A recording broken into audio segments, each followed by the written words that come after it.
Welcome to the SDA Housing Podcast, brought to you by NDIS Property Australia.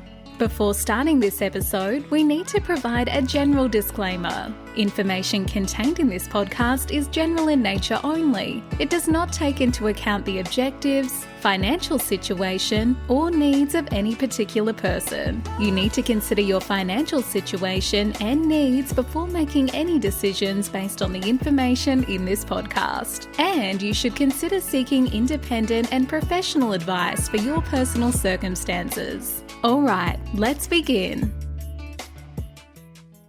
Welcome everyone to the SDA Housing Podcast. It's a show that explains, highlights, guides and brings awareness about all things specialist disability accommodation in the ever-changing NDIS world. This show is brought to you by NDIS Property Australia.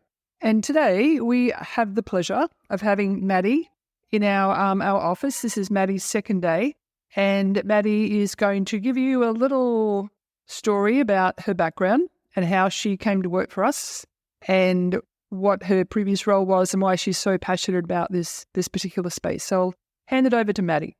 Hi, everyone. Lovely to meet you all. So, very, very happy to be sitting here today. Thank you for inviting me in on the podcast. Very appreciative. So, I guess my background, I do have support in the disability sector as a support coordinator, but what sort of led me into the disability world is when I got a bit of a personal insight into caring for someone that I really loved. So I really did find passion with caring for people. So I thought, I'm so used to caring for that loved one that I'd follow through with that. And that's ideally where my passion has lied all these years. I am a singer, so that is another passion of mine, and I do find that often singing does bring people together as well. So I guess that's sort of where my passion comes from, and that's what's led me here today.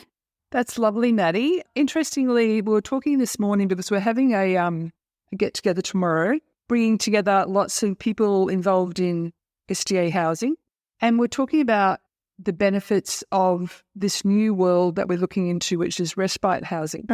Yeah. And interestingly, because we just started dipping our toe into respite housing about 6 months ago, and suddenly it's all coming together, there's a need for it, and we're talking about how we can give choice and control back to the people that are on NDIS funding. And we started talking about a case study of a person who booked some accommodation with us. It was his first time away from home. He booked into a beautiful property in Tamborine. He had his carer with him, and we assumed that he wanted to do everything, go to the Gold Coast and do this and do that.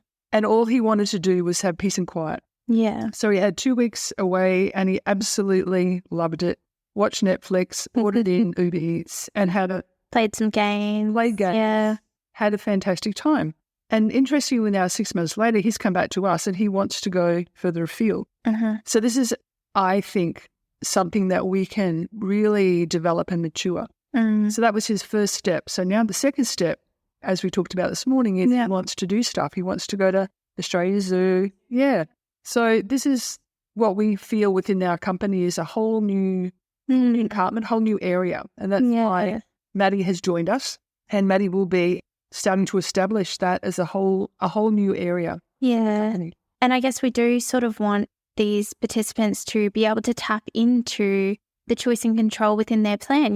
Like accessing respite is one thing, but then the community access around that, getting out and about and engaging with their peers, building new relationships with everyone, and stepping out of their comfort zone really, and giving them a new insight as to what independence can be like for them.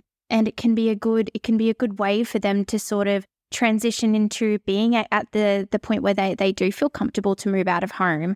So, which I think is absolutely amazing. And the variety of respite homes that we do have available is just absolutely amazing. It's not just one location. It's, you want to go here? Great, go here.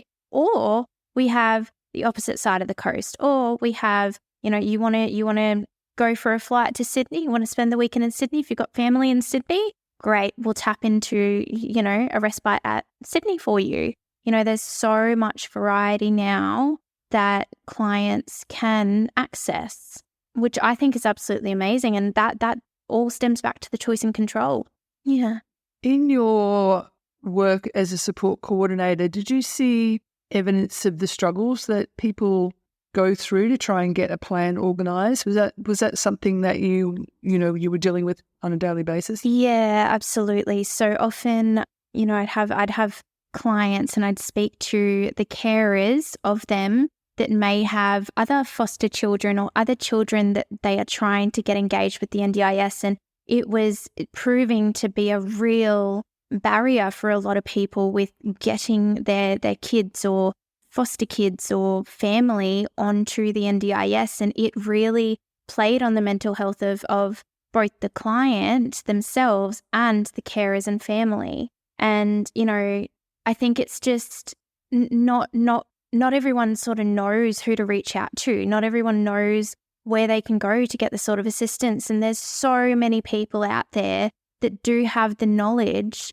to be able to point people in the right direction. It's just, knowing where to start. It's knowing who to contact, how to get that information, the processes of everything. And, it's definitely hard watching those people fight for what they believe is right for them. Right. Yeah, it's their right. And, I guess a lot of people do feel as though, everyone is the same. And our clients, they have every right to live the same life that we do and do the same things that we do. And it proves to be a little bit harder when it comes to, trying to get onto the NDIS.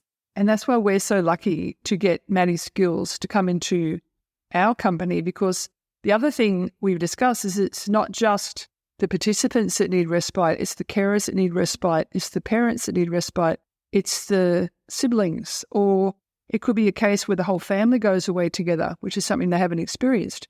And, so there's so many different threads that we think that this can lead to. And of course, having someone with the knowledge of how to help people into the respite space is, I just think, a really exciting next step. And for a lot of families, I've found that being able to tap into respite for a family getaway is the first time they've ever been able to have a family getaway. So giving people that opportunity, it really does. It changes lives. It does. That's a really good, valid point. And for some people, we take for granted that when we're kids, you go on the 2 weeks at the beach kind of holiday, and then, certainly not in my family because we didn't have enough money, but there were those kids that went to Disneyland and, that was something out of this world. I couldn't even perceive that. So for me, 2 weeks at Sunshine Coast was pretty exciting. And then to think that there are people that have never done even the most basic weekend away, get away from what they know, the everyday, the grind. And so so much potential to change people's lives. Yeah, absolutely. I completely agree. Yep.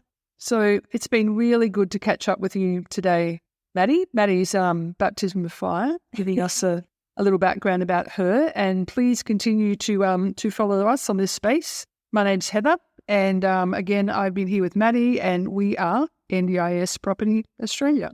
Awesome. Thanks, guys. We hope you enjoyed this episode. Please make sure you are subscribed and following us so you can keep in the loop with all of our upcoming episodes. We would really appreciate it if you could leave us a 5-star rating, a written review, and to share this podcast with those that could benefit. Until next time, catch you on the next episode.